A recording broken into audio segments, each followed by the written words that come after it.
A lot of people have been asking me to check out this video so that they could hear my response.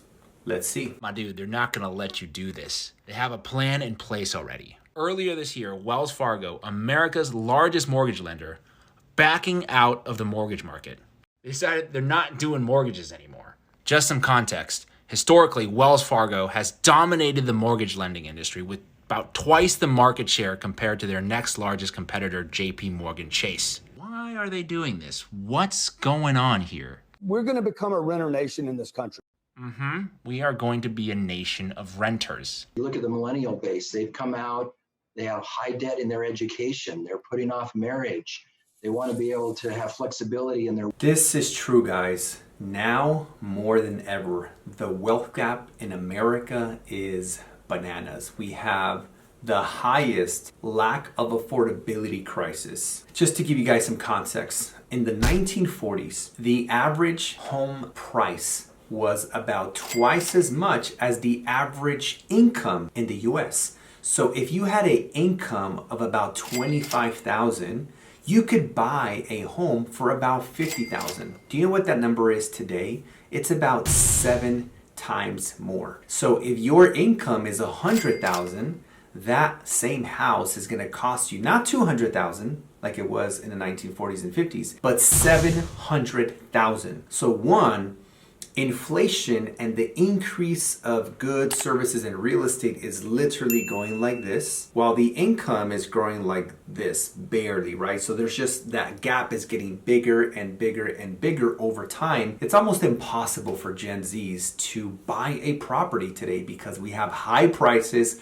high interest rates, the highest in 22 years, and their incomes are not growing so much. And some of the biggest institutions out there like BlackRock, right? They're just buying billions and billions and billions of single family homes, only taking up all the inventory. So this video is true so far. Let's keep watching. Their work, where they can just travel. They want a lock and leave environment.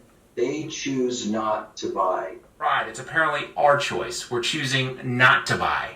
Nothing at all to do with Wall Street buying up entire neighborhoods at a time. Also nothing to do with the fact that Taylor Morrison, one of America's largest home builders, saying that build to rent will comprise of nearly half of its business in the coming years. The plan going forward, instead of lending you money to buy a home, banks like JP Morgan are going to buy and build homes that they have no intention of ever selling to you. Unless we do something right now, we will own nothing.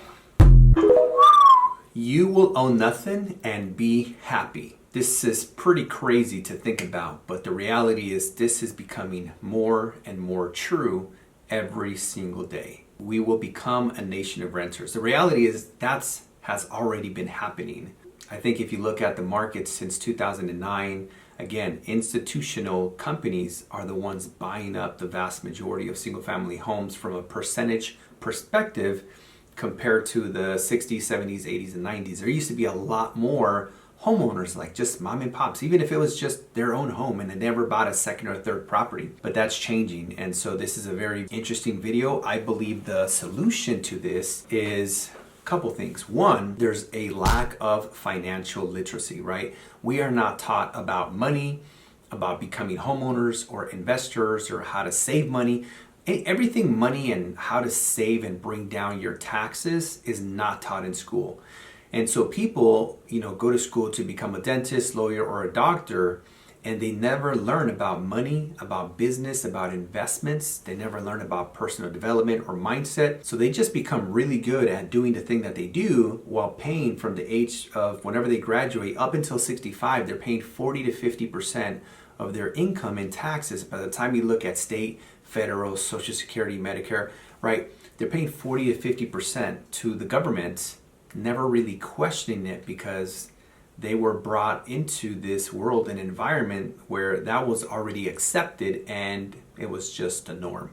So I think one, we need to start teaching kids from the time they're in elementary about money, about investments, about business, financial literacy, so that they first of all understand how money works. The second thing is we need to start teaching entrepreneurship in school. We need to start teaching our children that being a business owner is an option. But the biggest reason they don't teach everything I just mentioned in school is because they want us to become taxpayers. Well, we are taxpayers, right?